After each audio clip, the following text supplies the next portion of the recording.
idea general de la frase es que le pedimos a Elohim que no permita que venga a nosotros, a nuestra vida, situaciones muy duras ocasionadas por las fuerzas del mal. Subrayo eso, ocasionados por las fuerzas del mal. Y se le pide también a Elohim que por favor nos salve de toda situación de maldad. Es una frase que podríamos entender como un dicho hebreo que se ocupa mucho en la tradición rabínica, que es Hasbe Shalom, que puede significar que Elohim lo prohíba, que Elohim nos libre de eso, que Elohim no lo permita, que Elohim no lo quiera, como cuando dice que Dios no quiera eso, uno dice en castellano, ¿cierto? Dios no lo quiera. Un poco esa idea de que esperamos que Elohim nos pueda librar de algo muy negativo, que el cielo lo prohíba. Hay que diferenciar entre lo que es la ley de causa y efecto, que es una ley divina, que actúa de acuerdo a la sabiduría de Elohim para ayudar a nuestro crecimiento. Hay que diferenciarlo de la acción de las fuerzas del mal que buscan desconectarnos de Elohim, confundiendo nuestra mente con pensamientos mentirosos y engañosos. Entonces, por una parte, es todo lo que es la aplicación de la ley de causa y efecto que hemos conversado en otras frases, y por otro lado están las fuerzas del mal que existen, que producen una influencia sobre nuestra mente. Esta frase está más apuntando a esa acción de las fuerzas negativas, de las fuerzas del mal. La séptima frase entonces se refiere a que Yehová Elohim nos proteja y nos libre de esa influencia negativa. Por lo tanto, en términos generales, es una frase que mueve energías de protección contra el mal. Esto es bien importante. Esta frase moviliza energías de protección contra las fuerzas del mal. En ese sentido puede ser entendida y usada esta frase como una frase de protección. Vamos a hablar de la prueba y la tentación, porque algunas traducciones nos dicen no nos dejes caer en tentación, pero otros hablan de prueba. Y esto es muy interesante, este tema, porque la misma palabra nisayón puede ser traducida como prueba o como tentación. Entonces, cuando uno ve las distintas posibilidades de traducción, dice, no nos dejes caer en tentación, por ejemplo. ¿Qué uno se imagina o qué uno se podría imaginar? Como que dependemos en el fondo, nuestra caída en la tentación depende de Elohim.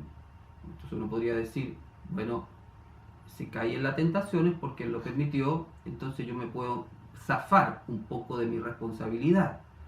Podría uno restarse en términos de lo que es su propia responsabilidad. Entonces vamos a ver que no va por ahí la idea. Primera idea muy importante. Elohim no nos tienta. Por eso decía que esta es una de las frases más difíciles de entender del Padre Nuestro y que puede llevar a muchos errores. Porque se podría entender como que es Elohim el que nos trae la tentación o el que nos mete en una situación de prueba de manera arbitraria y que nosotros solo somos una víctima de esa situación.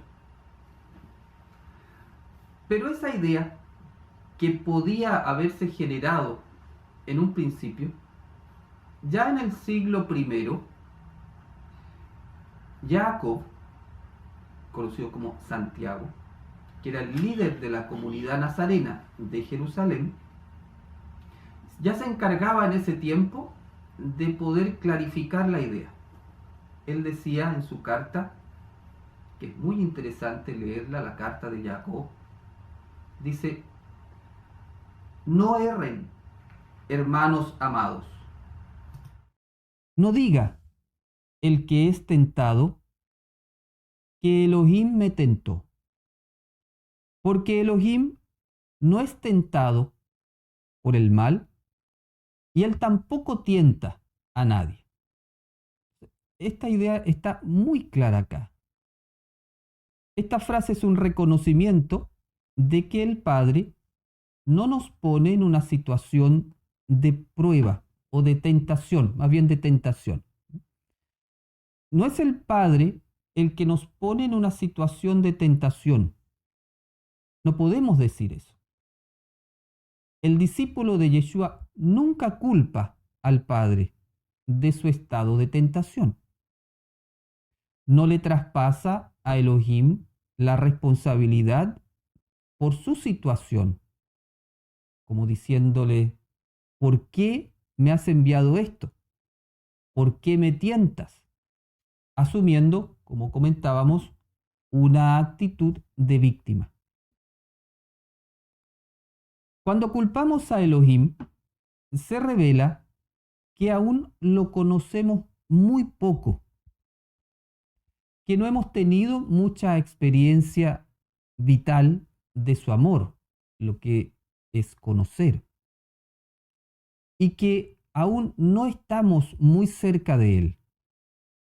Por eso tenemos una distorsión en su acción. La función de Elohim no es tentarnos, sino todo lo contrario.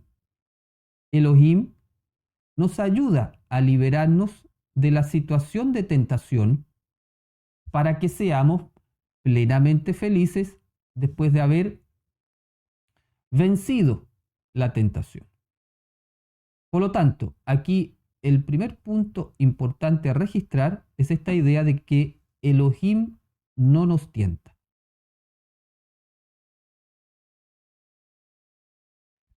Si no es el Padre quien nos lleva a una situación de tentación, ¿quién es entonces? Y la respuesta también la da Jacob en su carta. Dice: cada uno será tentado cuando en la concupiscencia de su alma sea atraído y seducido. Ahí la enseñanza nazarena original es muy clara a este respecto. Cada uno se tienta a sí mismo. ¿Cómo se tienta uno a sí mismo? A través de su propia concupiscencia. En hebreo, tavá. ¿Qué es la concupiscencia? Son los deseos, las codicias y los apetitos de una parte de nosotros que se llama el nefesh, que está asociado con el cuerpo. Es decir, son las pasiones de nuestra alma animal, que están exacerbadas por nuestro falso yo, conocido ese falso yo como el ego actualmente. Y este ego, este falso yo que nos vamos creando, que nuestra engañosa forma de ver el mundo, está controlado por las fuerzas del mal. Por ejemplo, el cuerpo tiene sus necesidades, sus justas necesidades. Por ejemplo, la necesidad de comer. La concupiscencia es cuando esa necesidad de comer se transforma por ausencia de límite en un defecto como la gula. Entonces uno come mucho más de lo que necesita, va dañando su salud, va engordando y va enfermando finalmente porque no por efecto del ego, por la influencia del ego, entonces uno no puede poner el límite a esa justa necesidad y termina entonces esa concupiscencia haciendo que sea lo que nos tienta.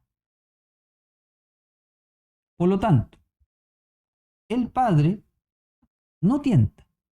La tentación es la seducción y la atracción que los propios deseos del Nefesh y pensamientos del ego hacen en nosotros y que nos inclinan a ir en contra de la luz. Comer es luminoso, por supuesto, porque permite la vida. Comer en exceso ya es irse en contra de la luz.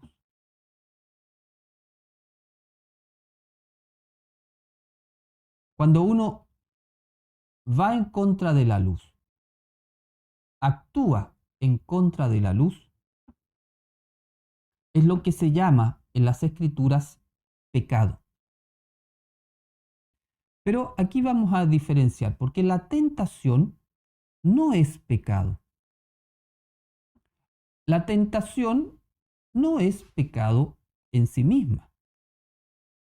El hecho que uno tenga la tentación, que nuestro ego nos induzca a hacer algo, o las fuerzas del mal nos induzcan a hacer algo, no es pecado en sí mismo, sino que solo es una influencia que hace el ego en nosotros. El hecho de tener una tentación no significa entonces que somos pecadores. Por lo tanto, este paradigma de que nuestra naturaleza esencial es ser pecadora no es parte de la enseñanza de la Cábala nazarena. Todos podemos ser tentados, pero no necesariamente significa que todos tengan que ceder ante esa tentación. Todas las personas experimentamos la tentación, pero no todas las personas pecan. El ejemplo más grande para nosotros fue Yeshua. Yeshua tuvo varias veces las tentaciones de su ego, de las fuerzas del mal.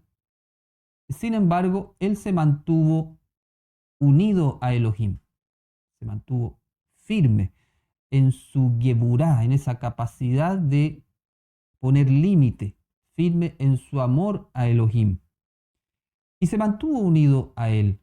Nunca transgredió la Torá y fue fiel al Padre toda su vida y hasta el extremo.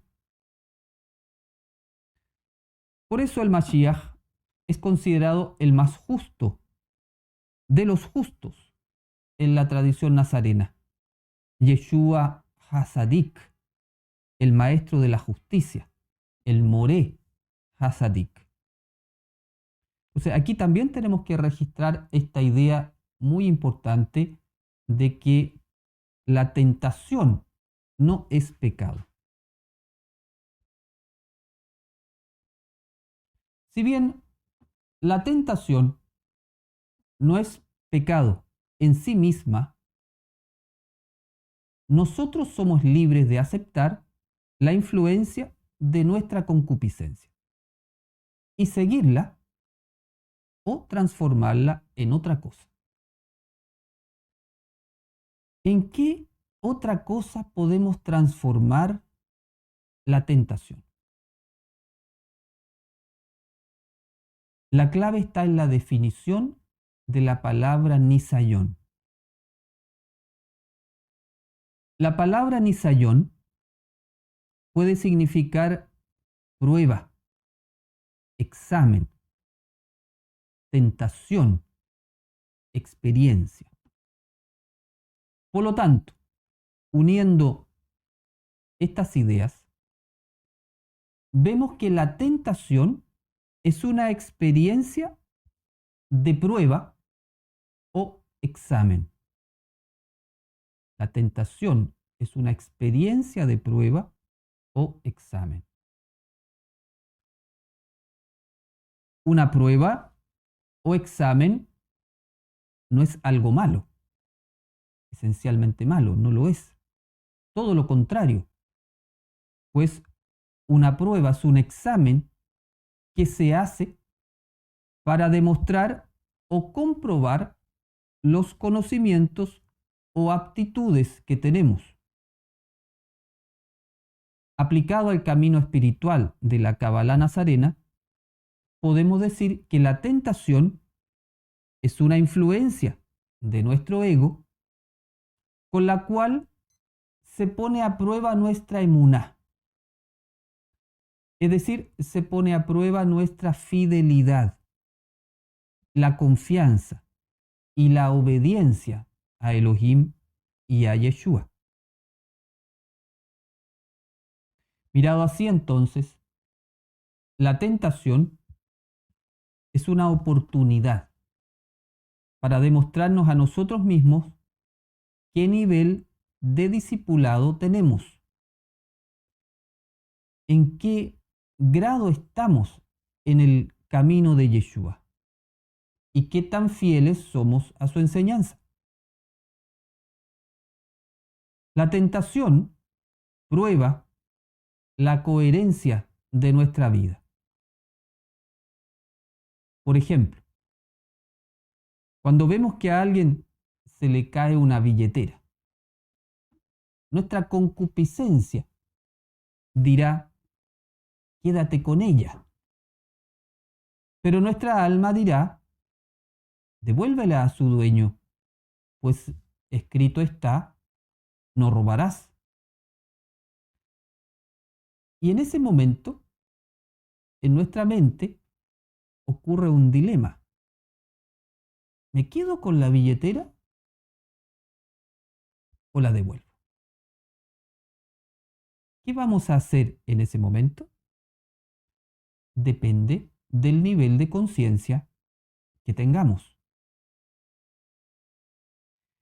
Y el nivel de conciencia se relaciona con la cercanía que tenemos con Jehová Elohim. Mientras más cerca estamos del Padre, más recibimos luz de Él. Y cuando más luz recibimos de Elohim, más fuerte es nuestro ruaj, esa parte del alma que es la que tiene que controlar al nefesh.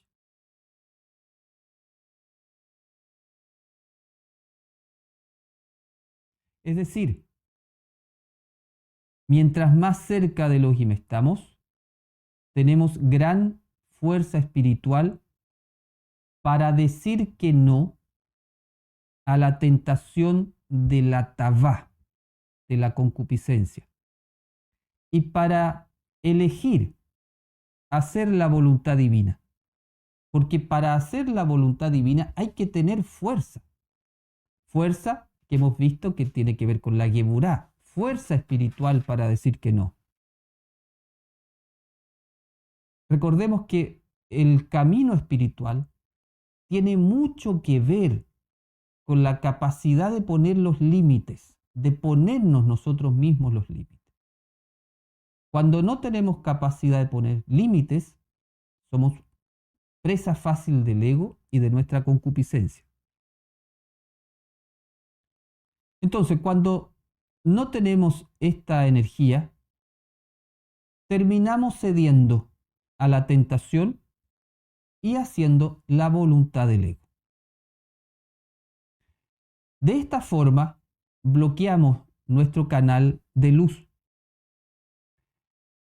y mantenemos el reino de oscuridad del Satán en la tierra, con nuestra forma de vivir controlada por el ego y por nuestra concupiscencia. Por lo tanto, no somos seres intrínsecamente pecadores, sino que somos imagen y semejanza divina que podemos vivir sin transgredir la instrucción del Padre, si es que así lo queremos, y si es que nos mantenemos unidos a Él recibiendo su luz y dándola a los demás. Recordemos que en nuestra tradición espiritual, la Cábala nazarena, debido a la resurrección de Yeshua, está disponible para todos los seguidores del Mesías de manera privilegiada la energía divina llamada el Ruach HaKodesh, el Espíritu Santo, el Espíritu Divino, que fortalece en gran medida nuestro Ruach para controlar el Nefesh y vencer nuestro ego. Cuando tenemos conciencia de esta verdad, en una situación de tentación, reflexionamos y comprendemos que es una oportunidad para que brille nuestra luz delante de los hombres, para que vean nuestras buenas obras y glorifiquen al Padre que está en los cielos. Al actuar de esta manera, controlamos el Nefesh, fortalecemos nuestro Ruach, nuestra mente emocional, debilitamos el ego y nos sintonizamos con la Neshama, que es la mente superior del alma. Este es el secreto para activar el Mashiach dentro de nosotros. Entonces, podemos establecer que el justo transforma la tentación en una prueba.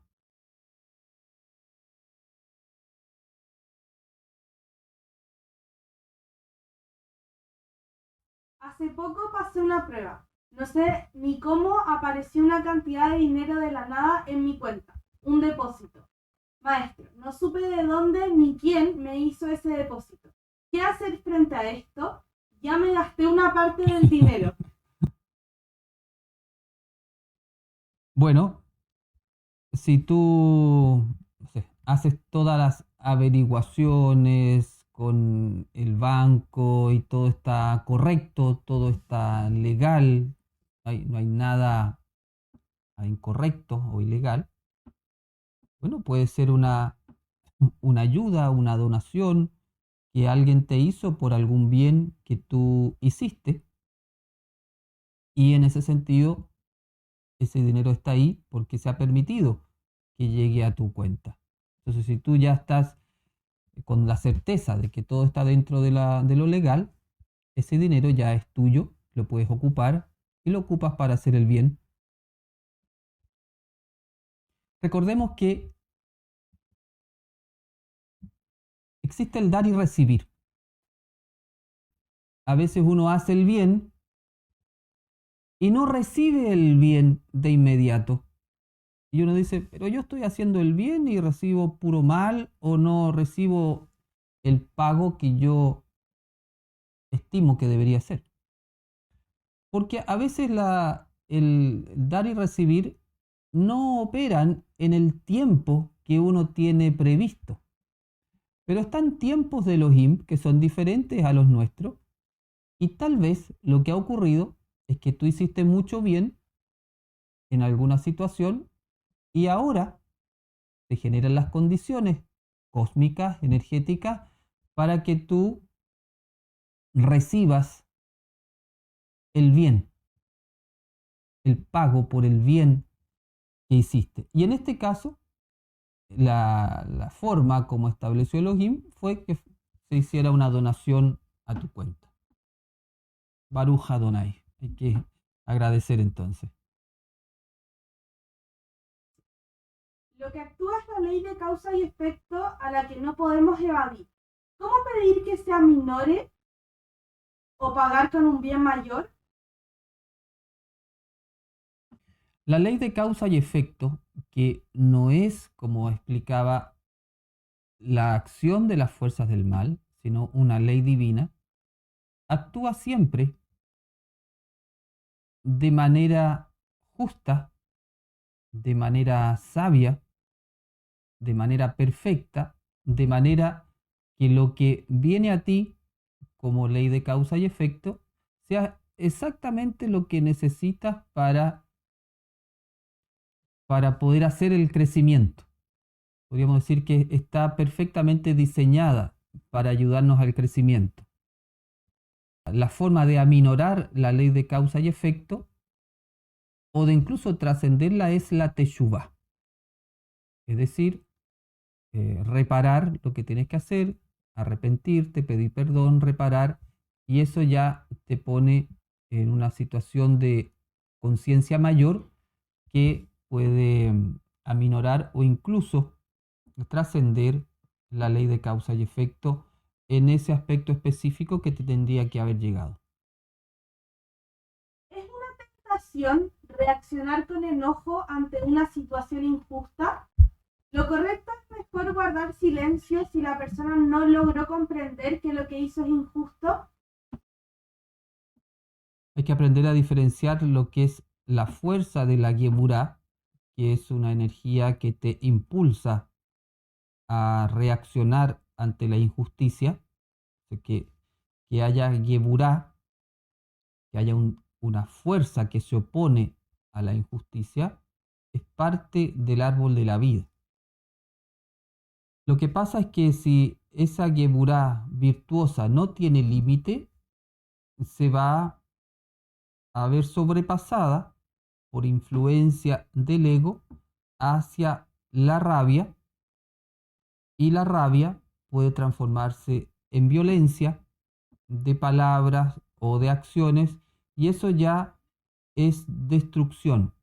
La violencia siempre lleva a la destrucción. En cambio, la fuerza siempre lleva al orden y al equilibrio, a la armonía. Entonces hay que diferenciar entre esas dos energías. Entonces, no nos traigas a prueba en esta época sería pedir fuerza y luz para enfrentar correctamente las tentaciones y que éstas sirvan de aprendizaje. Como veíamos, esta frase está más relacionada con las fuerzas del mal. Las fuerzas del mal son otro tipo de fuerzas, que no son las fuerzas de las leyes universales. Es otro tipo de fuerza que está asociada con esta característica energética que se llama la maldad. La maldad es una energía muy destructiva. Por ejemplo, la maldad es la energía que ya mueve al ser humano a hacer atrocidades contra su prójimo, torturarlo, un holocausto, meterlo en un campo de concentración, ¿cierto? Inventar con la mente formas de atormentar al prójimo. Maldad cuando se busca como la destrucción del ser humano. Ese es un tipo de energía que actúa.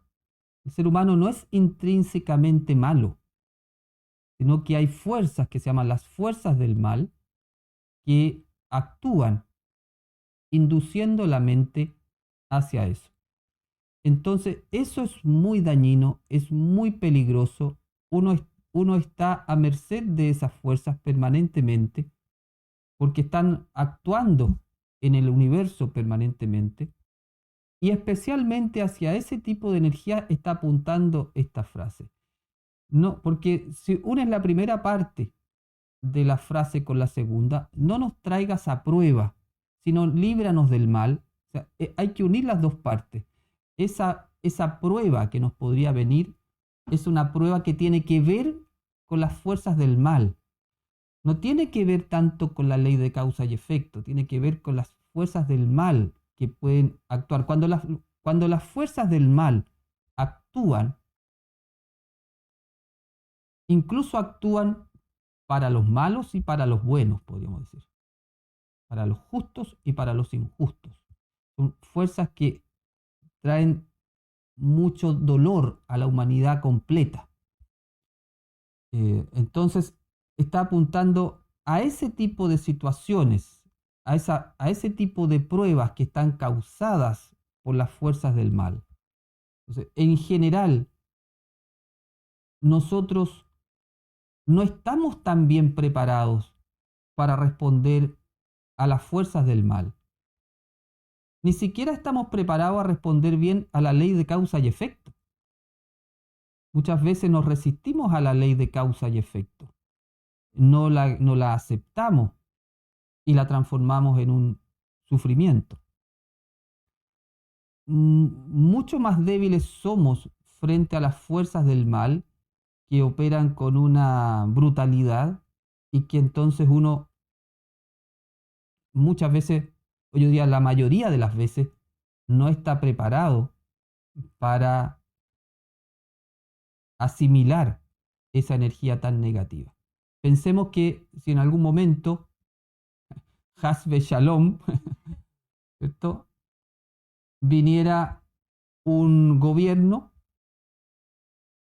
y nos pusiera en un campo de concentración a todos los seguidores de Yeshua. Eso es maldad, y empezáramos a ser torturados por ser seguidores de Yeshua. Un poco lo que les pasó a los primeros nazarenos, que eran comidos por los leones y eran también torturados y clavados, etc. Entonces, supongamos al tiempo de ahora, si nosotros nos viéramos en una situación de maldad por nuestra creencia, por nuestra fe, por nuestra emuná, uno dice, ¿estaría yo preparado para aguantar, para soportar toda esa maldad? ¿Estaría disponible, ¿cierto? ¿Estaría con fuerza suficiente? Cuando las fuerzas del mal actúan sobre uno, son fuerzas tan tremendas que uno se asusta, se paraliza, arranca, pierde su fe. Y entonces hay que poner en ese contexto esta frase. No está hablando de la prueba que a uno le ayuda a crecer. Es una prueba asociada a la maldad.